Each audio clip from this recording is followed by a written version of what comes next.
நம்முடைய ஆண்டவரும் அருமை இரட்சகருமாகிய இயேசு கிறிஸ்துவின் நாமத்தினாலே உங்களுக்கு வாழ்த்துதலையும் ஆசீர்வாதங்களையும் இந்த கால வேளையில் நான் தெரியப்படுத்துகிறேன். காலைதோறும் கர்த்தருடைய வார்த்தை என்ற இந்த பகுதியில் இந்த நாளிலே நாம் தெரிந்து கொள்ளப் போகிற வார்த்தை Jehovah Shalom, the Lord is peace. ஆண்டவராகிய கர்த்தர் இந்த அருமையான வேளையில் நம்முடைய வாழ்க்கையில் சமாதானத்தை கொடுக்கும்படியாக விரும்புகிறார். அவர் சமாதான பிரபு. நியாயாதிபதிகள் 6ஆம் அதிகாரத்தில் நாம் வாசிப்போமானால், இஸ்ரவேலர் புத்திரர் கர்த்தரின் பார்வைக்கு பொல்லாப்பானதை செய்தார்கள். அப்பொழுது கர்த்தர் அவர்களை 7 வருஷம் மீதியானியரின் கையில் ஒப்பு கொடுத்தார்.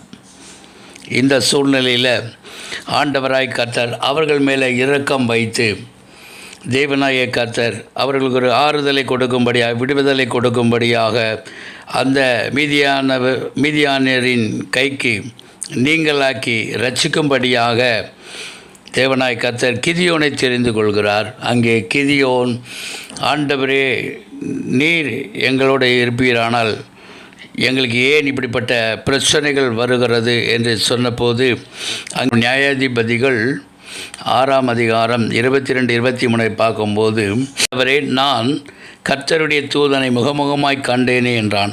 அதற்கு கர்த்தர், உனக்கு சமாதானம், பயப்படாதே, நீ சாவதில்லை என்று சொன்னார். ஆகையால் கிதியோன் கர்த்தருக்கு ஒரு பலிபீடத்தை கட்டி அதற்கு யெகோவா ஷாலோம் என்று பெயரிட்டான். அது இந்நாள் வரைக்கும் அபியேஸ்ரியேலின் ஊரானாகிய ஓப்ராவில் இருக்கிறது. பல துன்பங்களை அனுபவித்த இஸ்ரவேல் ஜனங்கள் நியாயாதிபதியாக கிதியோனை ஆண்டவர் தெரிந்து கொண்டு அதன் வழியாக தேவனாய் கர்த்தர் மீட்டெடுத்தார். இஸ்ரவேல் ஜனங்கள் அடிக்கடி தேவனை மறந்து போனார்கள். தேவ கட்டளையின் வாக்குத்தத்தங்களை விட்டு விட்டார்கள். அப்படி இருந்தும் அவருடைய மறதிகள் நிமித்தம் பயமும் திகிலும் பாவங்களும் அவர்களுக்குள் வந்தது. கர்த்தர் அவர்களை நேசித்தபடினால் யெகோவா ஷாலோம் அங்கே விடுவிக்கிறார். நம்முடைய ஆண்டவராய் கர்த்தருடைய வசனம் சொல்லுகிறது, ஏசாயா 26:3, உம்மை உறுதியாய் பற்றி கொண்ட மனதை உடையவன் உம்மையே நம்பியிருக்கிறபடியினால் நீர் அவனை பூரண சமாதானத்துடன் காத்துக்கொள்வீர். கர்த்தராகிய யெகோவா நித்திய கண்மலையாயிருக்கிறார். நம்முடைய ஆண்டவராய் இயேசு கிறிஸ்து நேற்றும் இன்றும் என்றும் மாறாதவராய் இருக்கிறார். எபிரேயர் 13:8 ஆண்டவர் நமக்கு ஞாபகம் படுத்துகிறார். அந்த இயேசு கிறிஸ்து யோவான் புத்தகம் 14ஆம் அதிகாரம் 27ஆம் வசனத்தில், சமாதானத்தை உங்களுக்கு வைத்து போகிறேன், என்னுடைய சமாதானத்தை உங்களுக்கு கொடுக்கிறேன், உலகம் கொடுக்கிற பிரகாரமான நான் உங்களுக்கு கொடுக்கிறதில்லை, உங்கள் இருதயம் கலங்காமலும் பயப்படாமலும் இருப்பதாக என்று சொல்லுகிறார்.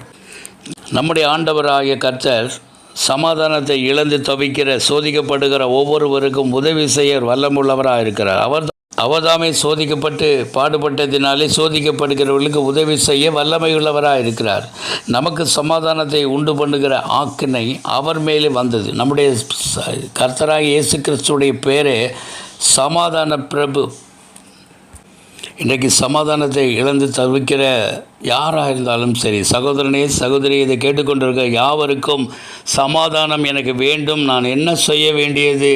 இந்த யெகோவா ஷாலோம் எனக்கு எப்படி உதவி செய்ய எனக்கு போதுமானவராக இருக்கிறார் என்று ஒருவேளை இன்றைக்கு நாம் இருதயத்தில் நினைப்போமானால், சமாதானத்தை தேடி அலைவோமானால், ஆண்டவராகிய கர்த்தருடைய வசனம் சொல்லுகிறது, ஏசாயா புத்தகம் 48:18 சொல்லுகிறது, என் கற்பனைகளை கவனித்தாயானால் நலமாயிருக்கும், அப்பொழுது உன் சமாதானம் நதியைப் போலும் உன் நீதி சமுத்திரத்தின் அலைகளைப் போலவும் இருக்கும் என்று சொல்லுகிறார் ஆண்டவர்.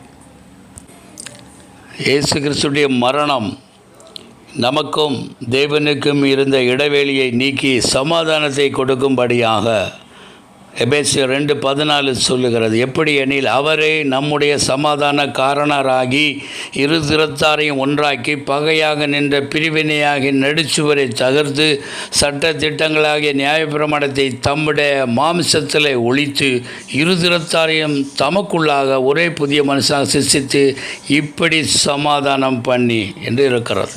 இன்றைக்கு நாம் தேவனுக்கு முன்பாக சமாதானத்தை பெற்றவர்களாக நாம் வாழ்கிற இடங்களிலே, சமுதாயத்தில், குடும்பங்களிலே, தனிநபர் வாழ்க்கையில், நம்ம வேலை ஸ்தலங்களில் சமாதானம் உண்டாகும்படியா, வேலையில் சமாதானம் உண்டாகும்படியா ஆண்டவரை நோக்கி நாம் பார்ப்போம், ஒப்பு கொடுப்போம், விசுவாசிப்போம். தேவன் தாமே நம்மை Jehovah Shalom, the Lord is peace, அவர் நம்மை ஆசீர்வதிக்க நமக்கு போதுமானவராக இருக்கிறார். ஒப்பு கொடுப்போம். God bless you. God bless you.